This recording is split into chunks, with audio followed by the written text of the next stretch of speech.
السلام علیکم۔ Last week and پہ انجینئر محمد علی مرزا صاحب نے 10 علمی نکات پر مشتمل سیشن ریکارڈ کروایا۔ تمام نکات فلسطین اور نیشنل فلسطین کانفرنس میں علماء کے فتوی جہاد سے متعلق تھے۔ ہم ان کا تجزیہ کریں گے۔ کرتے تھے آج بھی ہو ابراہیم سا ایمان پیدا، آگ کر سکتی ہے انداز گلستان پیدا۔ ان شعروں کی بنیاد کے اوپر آپ لوگوں کا خون تو گرما سکتے ہیں، لیکن یہ پریکٹیکل نہیں ہے۔ کیا ابراہیم جیسا ایمان آج پیدا ہو سکتا ہے؟ آپ مجھے خود بتائیں۔ تو پھر گل سمجھ جاؤ کہ اقبال صاحب کہہ رہے سن کہ آج بھی نہیں ہو سکتا ابراہیم جیسا ایمان پیدا، لہٰذا آگ نہیں کر سکتی انداز گلستان پیدا۔ یہ اصل میں اس شعر کا مطلب۔ انداز گلستان اگر ہوتا نا تو سب سے زیادہ اہل ایمان اس امت میں صحابہ کرام تھے۔ رومن امپائر کے خلاف بیٹل فیلڈز میں کئی صحابہ کو تیل کے کڑاہوں میں جلا کے روسٹ کیا گیا، آگ کوئی نہیں ٹھنڈی ہوئی ان کے اوپر۔ اقبال کے شعر کا مطلب یہ ہے کہ اگر آج بھی تم باطل کے سامنے اسی طرح ڈٹ جاؤ جس طرح ابراہیم علیہ السلام نمرود کے سامنے ڈٹ گئے تھے، تو تمہارے لیے بھی اللہ تعالیٰ کی طرف سے اسی طرح مدد نازل ہو سکتی ہے جس طرح ابراہیم علیہ السلام کے لیے نازل ہوئی تھی۔ انجینئر صاحب کہتے ہیں کہ قادسیہ اور یرموک کی جنگ میں صحابہ کرام کے لیے آگ ٹھنڈی نہیں ہوئی اور کئی صحابہ کرام کو تیل کے کڑاہوں میں ڈال کر جلایا گیا۔ یہاں ایک نقطہ یہ ہے کہ اگر صحابہ کرام میں ابراہیم کا سا ایمان نہیں تھا اور ان کے لیے آگ ٹھنڈی نہیں ہوئی، یعنی اللہ کی طرف سے مدد نازل نہیں ہوئی، تو کیا صحابہ کرام نے کفر کا مقابلہ کر کے غلطی کی یا صحیح کیا؟ تو ظاہر ہے انجینئر صاحب یہ نہیں کہہ سکتے کہ انہوں نے غلط کیا، یعنی چاہے آپ کو اللہ کی مدد کی امید نہ بھی ہو تب بھی باطل کے سامنے ڈٹ جانا اور حق پر قائم رہنا اللہ کا حکم ہے۔ یہی کچھ فلسطینی کر رہے ہیں اور یہی کچھ پاکستان کی حکومت اور فوج کو کرنا چاہیے۔ دوسرا نقطہ یہ ہے کہ اگر قادسیہ میں 8,000 مسلمان شہید ہوئے اور یرموک میں 4,000 مسلمان شہید ہوئے تو اس کا ہرگز یہ مطلب نہیں کہ ان کو اللہ کی نصرت نصیب نہیں ہوئی یا ان کے لیے فرشتے نازل نہیں ہوئے، بلکہ 8,000 صحابہ کرام کے شہید ہو جانے کے بعد روم جیسی طاقت جس کا 50,000 کا لشکر مسلمانوں کے 30,000 کے لشکر کے مد مقابل تھا، فتح ہوئی اور شام اور عراق سمیت کئی علاقے مسلمانوں کی سلطنت میں شامل ہوئے۔ تو یہ سب کچھ اللہ کی مدد کے بغیر نہیں ہو سکتا۔ آج بھی اگر فضائے بدر پیدا ہو جائے تو فرشتے نصرت کو اتر سکتے ہیں۔ یہ فرشتے قادسیہ اور یرموک میں کیوں نہیں اترے جی؟ پرشینز اور رومنز کے خلاف جنگ قادسیہ میں 8,500 صحابہ اور تابعین شہید ہوئے ہیں، ان میں سے کئی ہاتھیوں کے نیچے آ کے کچلے گئے۔ غور کیجئے کہ صحیح البخاری تاریخ ابن حشام اور زاد المعاد کے مطابق غزوہ احد میں جبرائیل علیہ السلام اور میکائیل علیہ السلام فرشتے میدان جنگ میں نازل ہوئے اور وہ اللہ کے رسول کے دائیں اور بائیں جانے مشرکین سے لڑتے رہے۔ اس کے باوجود نبی علیہ السلام کے جسم اطہر پر 5 گہرے زخم لگے، دندان پاک شہید ہوئے، چہرے کی ہڈی میں گہرا زخم لگا اور 70 صحابہ کرام شہید بھی ہو گئے۔ تو کیا انجینئر صاحب یہ کہہ سکتے ہیں کہ اتنے سارے نقصان سے ظاہر ہوتا ہے کہ فرشتے نازل نہیں ہوئے؟ جبکہ بخاری خود بتا رہی ہے کہ جبرائیل اور میکائیل جیسے فرشتوں کے سردار نازل ہوئے تھے۔ اس کے باوجود بھی جو آزمائش خدا کی طرف سے لکھی ہوتی ہے وہ آزمائش پہنچتی ہے۔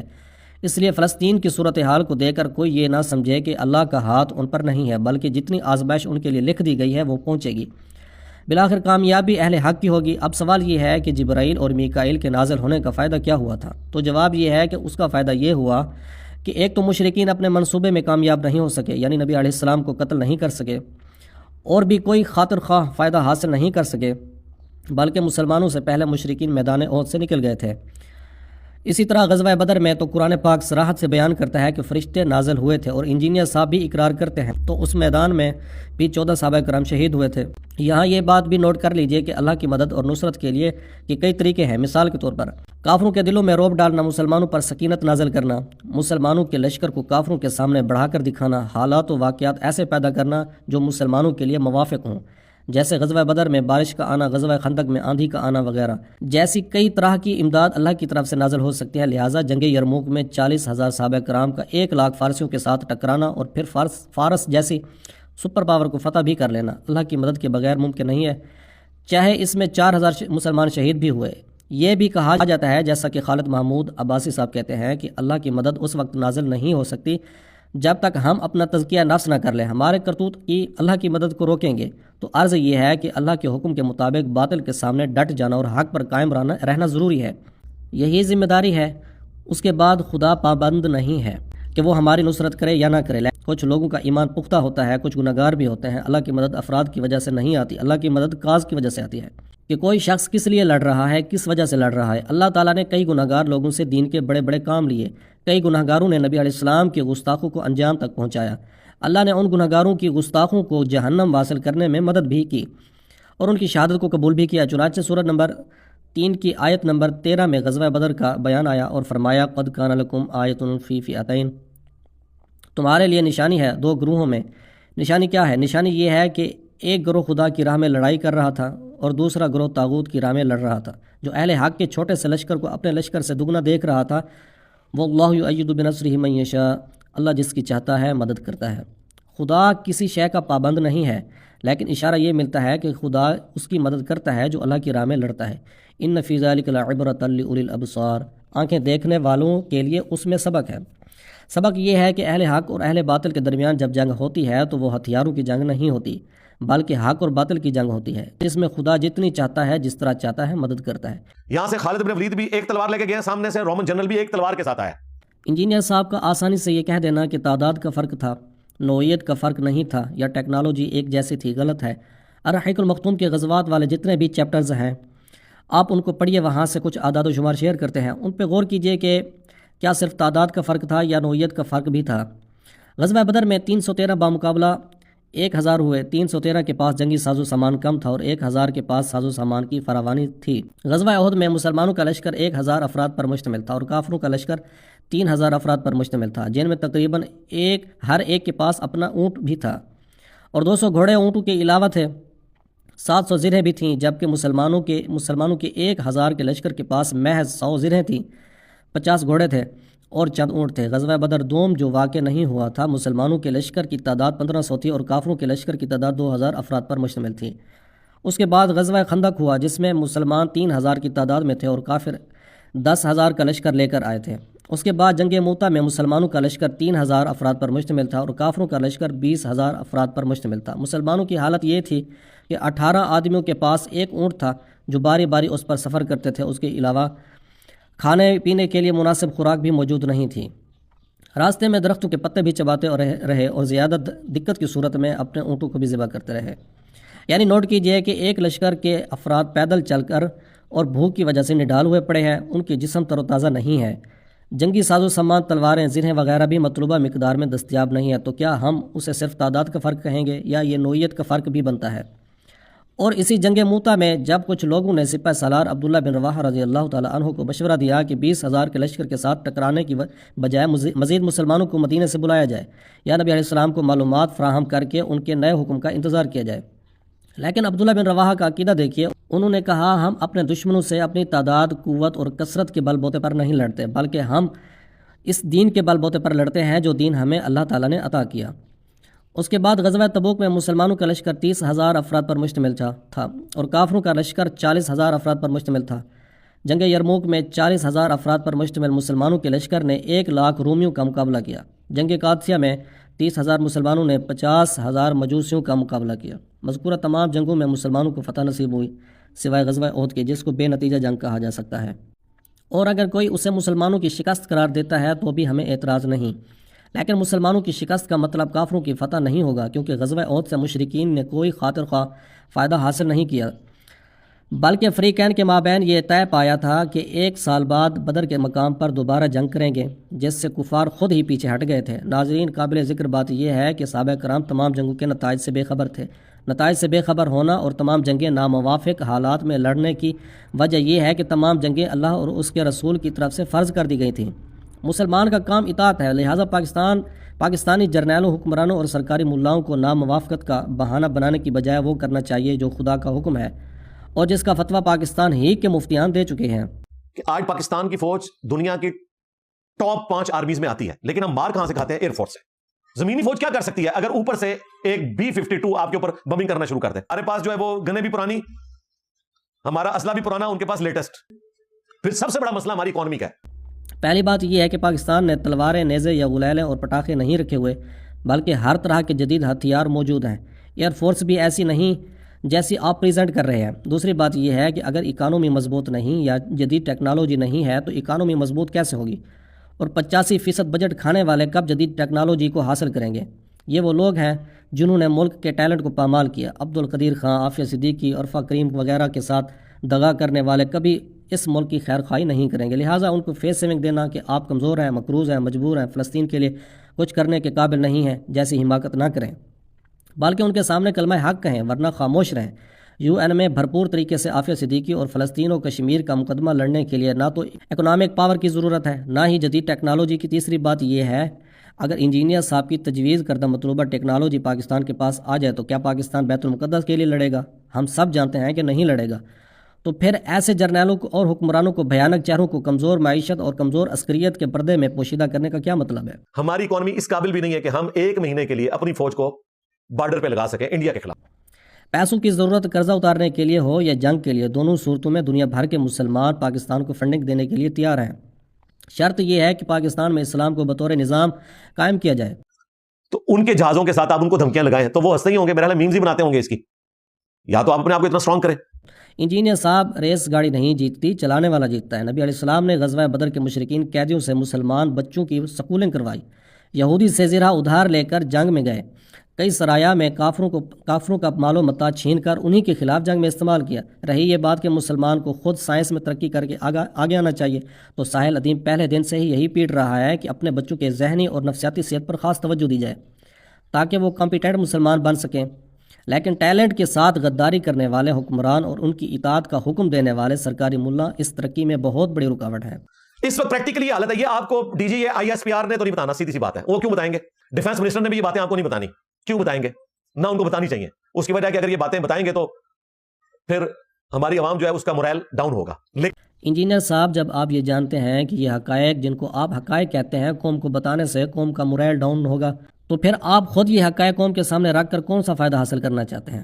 نقصان تو آپ یہ کر رہے ہیں کہ مورائل ڈاؤن کر رہے ہیں، اور فائدہ کیا حاصل کر رہے ہیں؟ آپ جانتے ہیں کہ جب جنگ ریاست نے کرنی ہے، جنگ عوام نے نہیں کرنی، تو پھر آپ یہ حقائق عوام کے سامنے رکھ کر کیا حاصل کرنا چاہتے ہیں؟ اور یہ پیسوں کا بہانہ نہ بنائے، معیشت کو بہانہ نہ بنائے. پوری دنیا سے مسلمان پاکستان کو ہر طرح سے سپورٹ کرنے کے لیے تیار بیٹھے ہیں. شرط یہ ہے کہ پاکستان حق کے راستے میں پہلا قدم اٹھائے. یہ نہ ہو کہ میرے متھے لگ جائے کہ انجینئر صاحب دسیا جیسے لڑ نہیں سکتے، اس واسطے ایسی کو نیچے جا رہے. ہاں، میرے متھے نہ لگو. ریئلٹی کو آپ خود دیکھیں. آپ جو بھی ڈیسیژن کریں گے، صحیح کریں تب بھی، غلط کریں تب بھی، ہم آپ کے ساتھ کھڑے ہوں گے. ونس جب ڈیسیژن ہو جائے گا نا، پھر کوئی پیچھے نہیں ہٹ سکتا. لیکن میرا کام یہ تھا کہ میں آپ کو تصویر کے دونوں رخ بتا دیتا اور حقائق آپ کے سامنے رکھ دیتا. باقی آپ لوگوں کی اپنی مرضی ہے، میرے متھے لگنے کی کوشش نہ کریں. انجینئر صاحب، اگر آپ اپنی رائے کے ساتھ مخلص ہوتے تو یہ نہ کہتے کہ جنگ نہ کرنے کا بوجھ مجھ پہ نہ ڈالو. آپ نے ایک رائے قائم کی کہ پاکستان اسرائیل اور امریکہ کا مقابلہ نہیں کر سکتا، تو پھر آپ اس رائے کے خلاف کیوں کر ریاست کو سپورٹ کر سکتے ہیں؟ آپ کہتے ہیں کہ چاہے وہ صحیح فیصلہ کریں یا غلط فیصلہ کریں، ہم ان کے ساتھ کھڑے ہوں گے. اس لیے کھڑے ہوں گے جب آپ ایک چیز کو صحیح نہیں سمجھتے، یعنی پاکستان کا اسرائیل کے خلاف کھڑے ہونے کو آپ درست نہیں سمجھتے، تب بھی آپ ریاست کو اگر سپورٹ کریں گے تو یہ آپ کی اپنے موقف سے بے وفائی ہوگی. اور اس میں بھی پھر پاکستان کو تو پہلے تک تمش بنایا جاتا ہے، کہتے ہیں نیوکلیئر اسٹیٹ ہے. بھائی نیوکلیئر اسٹیٹ ہے تو اس کا کیا مطلب ہے کہ پاکستان ایٹم بم پھینک دے جا کے اسرائیل کے اوپر؟ لوگوں کو پتہ نہیں کیوں نہیں سمجھ آتی کہ دنیا میں ایسا نہیں ہوتا بھائی. امریکہ نے ایک دفعہ ایٹم بم چلایا، آج تک بھگت رہے ہیں. جاپان. بھائی، ہم نے کبھی نہیں کہا کہ ایٹم بم ہے تو جا کے پھینک دو. ایٹمی قوت کا مطلب یہ ہوتا ہے کہ وہ دشمن کو آنکھیں دکھانے کے قابل ہے. ہم بھی یہی کہتے ہیں کہ پاکستان کو چاہیے کہ وہ دشمنوں کو آنکھیں دکھائے. انجینئر صاحب نے 7 اکتوبر 2023 کے بعد جتنی بار یہ کہا کہ پاکستان لڑنے کی کنڈیشن میں نہیں ہے، اتنی بار یہ نہیں کہا کہ پاکستان کو انٹرنیشنل کمیونٹی میں زبردست کردار ادا کرنا چاہیے. آپ نے ان ظالم فاسق فاجر جابر حکمرانوں اور جرنیلوں کو فیس سیونگ دیا کہ ہاں آپ تو مقروض ہیں، معیشت کمزور ہے، مجبور ہیں. آپ کیا دھمکیاں لگائیں گے؟ آپ کیا آواز اٹھائیں گے؟ آپ کیا کر سکتے ہیں؟ آپ کا قصور نہیں ہے. ایسا شغف نہیں ہے.